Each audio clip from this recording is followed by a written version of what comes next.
I'm here at the Wind Indian Reservation in Wyoming. It's about 15 miles north of Lander. And I'm at Sacajawea's resting place in this native cemetery here. It's quite amazing walking through here. I've been through native cemeteries before, but this one is it's brilliant. It's extremely touching being here. They really honor their dead here. Just the things left on at the headstones and everything. Lots of mementos and it's very colorful. It's probably the most colorful cemetery I've ever been in. So I'm gonna tell you a little bit about Sacagawea. This is a statue of Sacagawea. It's absolutely beautiful. It's stunning. So Sacagawea was born presently in Idaho, Salmon, Idaho, which is a wonderful town I've been through. And she was 16 years old. And she was kidnapped on a raid by Comanche Indians. And the Comanche Indians later sold her to he was from Quebec. He was a French fur trader. And so she became one of his wives. He had two wives. Sacagawea was his first, and she was 15, 16 years old at the time. In 1804, President Thomas Jefferson contracted two men to explore what was west of the Mississippi River. Now, very few white people had ever ventured beyond west of the Mississippi River. Lots of wildlife, is completely unexplored for the most part, other than the native tribes that have lived there, thousands of years prior. So this became known as the Lewis and Clark expedition. And Lewis and Clark were explorers. They were military people, and they came in as explorers. They didn't come to conquer anything or anything like that. President Jefferson wanted to see what was beyond everything. He wanted to kind of put the country together. He knew the Pacific Ocean was over there and the Atlantic was over there, but what was in between? So that was the goal of the expedition. And it took several years. The expedition came across Sacagawea's husband in, I want to say, 1805. Now, he told the expedition, they gave him a lot of money, but he said, well, you can use my wife to interpret. You can use her she'll guide you. She'll cook and everything else. So they brought her along. She was the only female in the expedition, and at the time she was pregnant, but she still went. She wound up birthing her son, John Baptiste.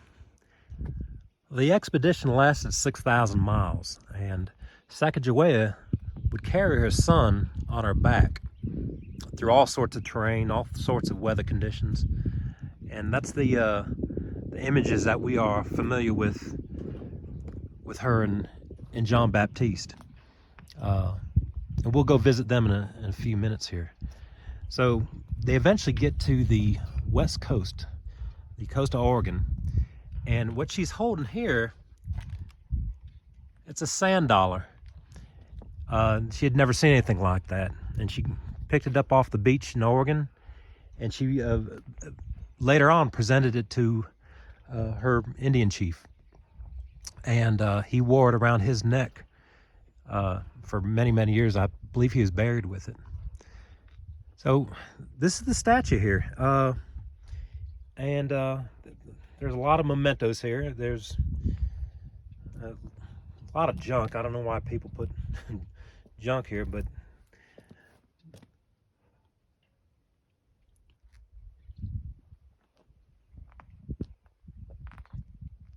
it's just a beautiful, beautiful statue.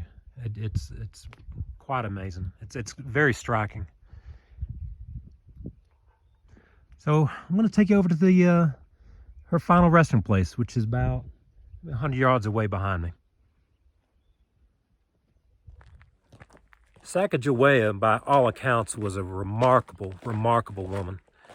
What she went through with her contributions to the expedition, and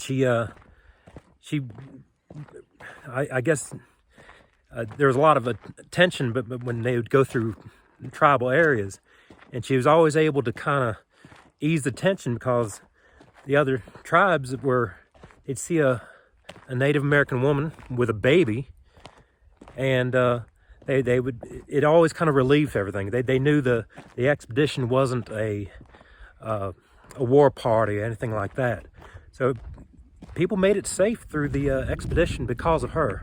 If it wasn't for her, I don't think they would have made it. I think they would have all been doomed.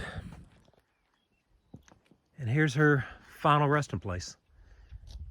It's a lovely stone. So she's died April 9th, 1884. She's a guide with the Lewis and Clark expedition.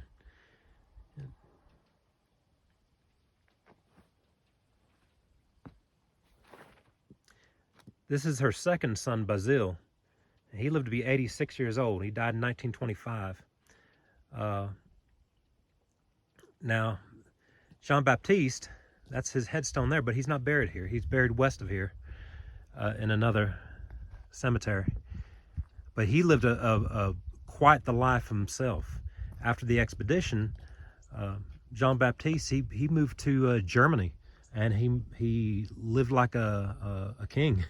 He was a celebrity over there, and he learned the German language, he learned English, he learned French, he learned native Shoshone. So this is there's some more mementos here. The American Legion left a marker. You can see everybody, a lot of people leave their mementos. There's some sage, some seashells. I don't know why a ball of water's there.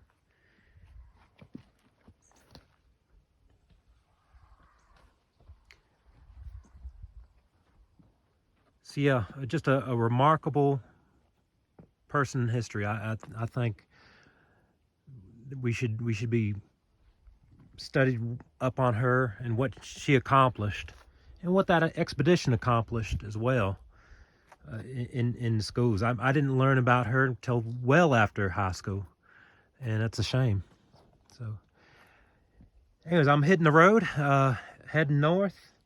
But this is a place I've wanted to visit for many, many years, and I'm so glad I was able to do so.